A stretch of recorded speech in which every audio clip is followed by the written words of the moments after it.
kan sejarah itu kan dibangun oleh kebohongannya Belanda gitu. Kebohongan itu dibangun atas kecerdasan yang luar biasa. Artinya kebaikan saja tidak cukup untuk menjadi. Dia tidak bodoh, iblis itu ya, dalam menggoda manusia, maka dia memasuki posisi-posisi yang strategis.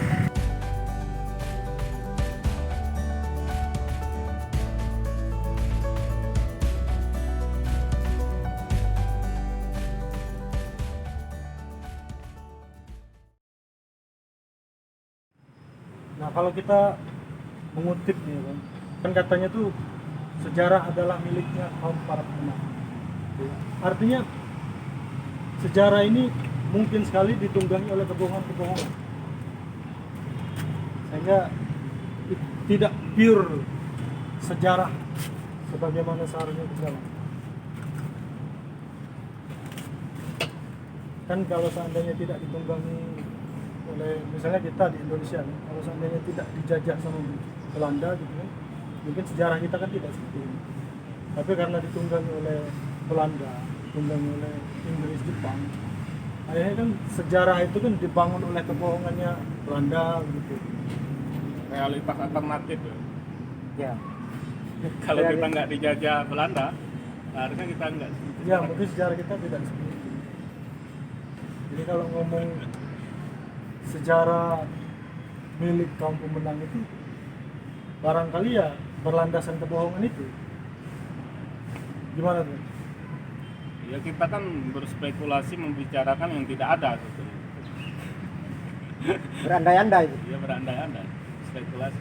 Sama kayak Ahmad Dhani dispekulasikan tadi, ya, yang dia bukan Yahudi, Menyembah Dajjal. menyembah Dajjal, tiba-tiba dicari-cari fakta-fakta yang mungkin menghubungkan dia dengan Dajjalan itu. Opininya dibangun. Iya. Akhirnya itu yang saya sebut kemarin dengan spekulasi konspirasi teori. Karena konspirasi ada benar konspirasi. Kalau nggak ada konspirasi, ngapain itu iblis itu? Yang super cerdas profesor itu tadi. Ngapain dia nggak? Karena dia tidak bodoh, iblis itu ya, dalam menggoda manusia, maka dia memasuki posisi-posisi yang strategis, masuk ke dalam sistem, ya, masuk kepada hal-hal yang substansif lagi, ya, uang, masuk ke apapun yang bisa berdampak global. Enggak dia menggoda kamu secara sendirian. Benar. Terlalu kroco. Bodoh itu iblis itu kalau Iya. kayak gini.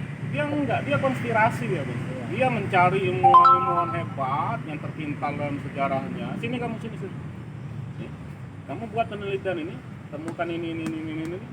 Nanti ini yang akan membangun paradigma berpikir masyarakat seluruh dunia. Tenang aja. Iya. Nanti aku jamin hidupmu. Ya. Ini faktanya mana ini? Kalau kita bicara fakta, ya nggak ada faktanya. Kalau kita terjebak pada kebenaran fakta, itu yang saya singgung tadi dengan positivisme. Apa-apa sebuah fakta. Iya. Ya enggak? Fakta menjadi kebenaran tunggal. Kalau kamu nggak fakta, kamu bohong berarti. Akhirnya kita nggak bisa berpikir alternatif di luar daripada itu. Ya, maksudku begini. Kan kita ini tiba-tiba demokrasi gitu.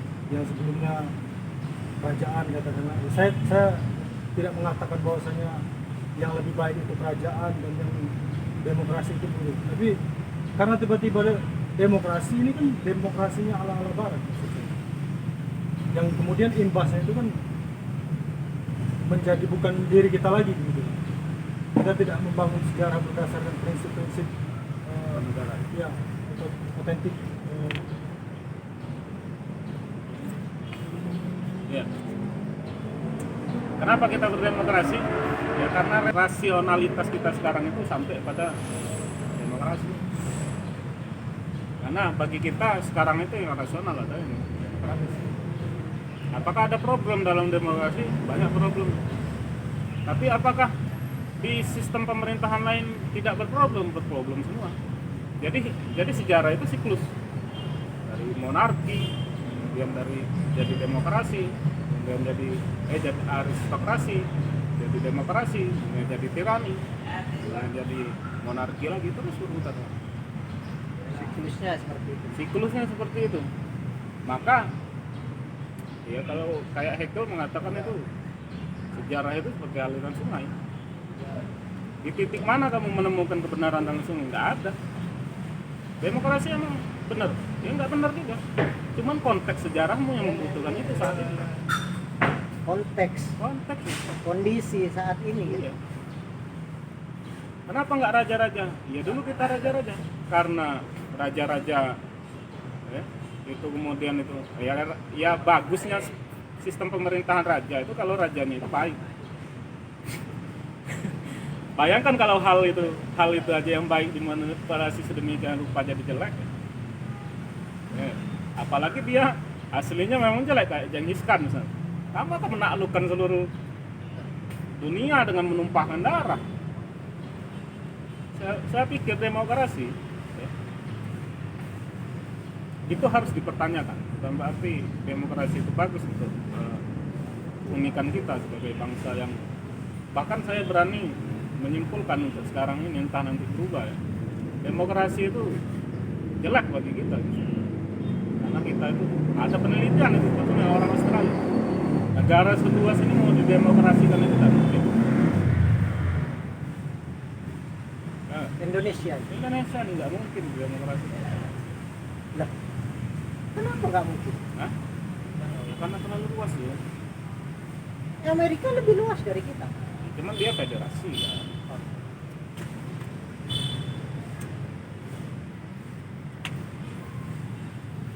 Kupikir sekarang itu yang cocok Indonesia itu aristokrasi. Apa titik poinnya kalau demokrasi kan transparan, titik poinnya itu kan ya. Dari rakyat. Ya. Kita tahu semuanya. Kita bisa bebas mengungkapkan apa yang ada di pikiran kita. Itu kan poin dari demokrasi yang selama ini didengung-dengungkan kita nggak dapat. Akhirnya kita setelah dapat tetap juga nggak bisa mendapatkan realita dan harapan tadi itu nggak bisa ketemu. Meskipun kita, oh ini loh yang paling cocok. Karena pemerintahan sebelumnya kita Modal. ya nggak feodal sih. Cuman demokrasinya ya itu terpimpin ya katakanlah seperti itu ya kan. Tapi setelah kita bebas kita juga tidak menemukan apa-apa. Demokrasi itu kalau menurutku ya bagus diperlakukan untuk masyarakat yang kelas universitas, bukan yang kelas SD. Ada kesadaran sudah. Iya, kita ini kan baru SD nih, baru melek mata kita nih terhadap dunia. Karena saking terlalu lamanya dijajah itu, masih bodoh kita. Kok orang bodoh disuruh berdemokrasi? Suara-suaranya suara kebodohan semua yang muncul. Ya, ya. Itu yang ini bangun rumah yang cocok gitu. Yang cocok harusnya aristokrasi. Harusnya orang-orang Pintar saja. orang-orang pintar dulu yang betul-betul melalui seleksi yang ketat sekali, yang mentoleransi kompromistis di dalamnya. Dan sejarah Indonesia juga kemerdekaan kita dibangun oleh orang-orang yang intelektual ini, aristokrasi. Sebelum merumuskan yang terjadi sekarang ini. Nanti kalau kita sudah cerdas memilih, kita sudah cerdas untuk melihat mana yang manipulatif, mana yang enggak, kita sudah cerdas menilai realitas yang sebenarnya di mana, sudah pintar, sudah berpengetahuan layaknya orang di universitas ya, S3 misalnya itu. Cocoklah kita berdemokrasi. Suara kita bisa diseragamkan. Suaramu, suaraku sama satu-satu.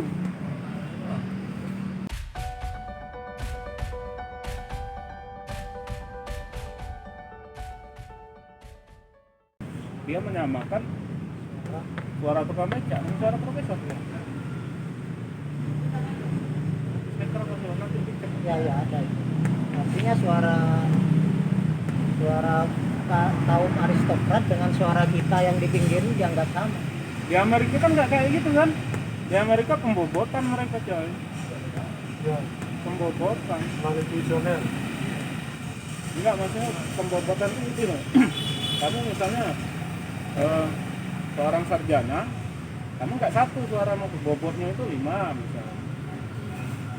Kamu kemudian tuh pembayar pajak yang taat, dibobotin lagi jadi 10. Kamu misalnya tuh orang bermoral jujur ke masyarakat dibobotkan lagi Oh, dalam menilai calon pemimpin maksudnya. dalam hak suara. Suara. Jadi yang tukang becak ya karena dia ibarat kata itu Ya jelata, maaf lah ya bodoh kurang, misalnya kurang ilmu orang pengetahuan. ilmu pengetahuan nggak ngerti situasi politik segala macam tuh ya satu. Jadi yang kepentingan politik yang memanipulasi untuk menyogok sini ya, kaum bawah ini itu suaranya juga nggak banyak gitu loh. Ya. Kualitas pemilih ini berbeda ya. Pertimbangan-pertimbangan yang mereka punya Artinya berdasarkan kuantitatif dan kualitatif. Nah, makanya kata Habermas itu perlu ruang publik.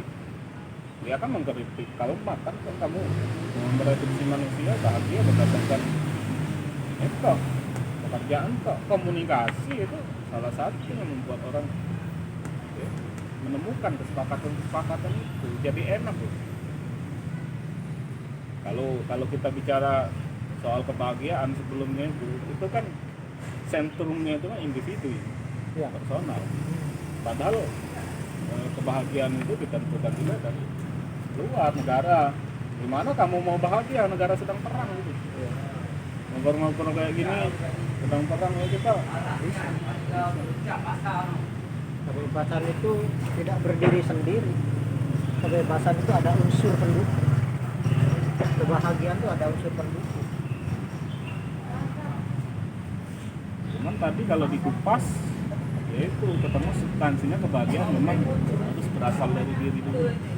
Walaupun keadaan nanti kemungkinan buruknya keadaan misalnya ada peperangan kita masih paling tidak bisa bahagia secara individu. Close dulu kawan-kawan. Kita sambung nanti. Kita menemukan poin dari film ini antara lain adalah bahwa kebohongan itu dibangun atas kecerdasan yang luar biasa.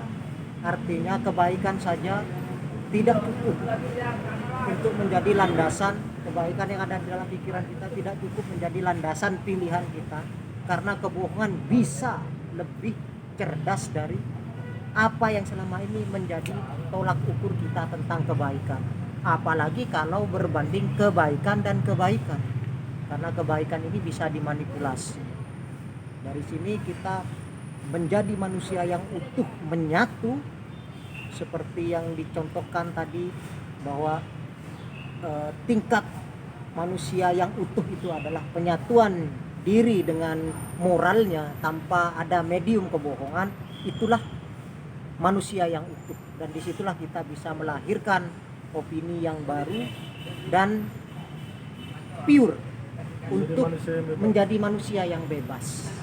Semoga ini menjadi renungan buat kita, teman-teman, atau siapapun yang mengerti akan perubahan yang semakin lama mengerus moral kita sebagai manusia, jati diri kita sebagai manusia.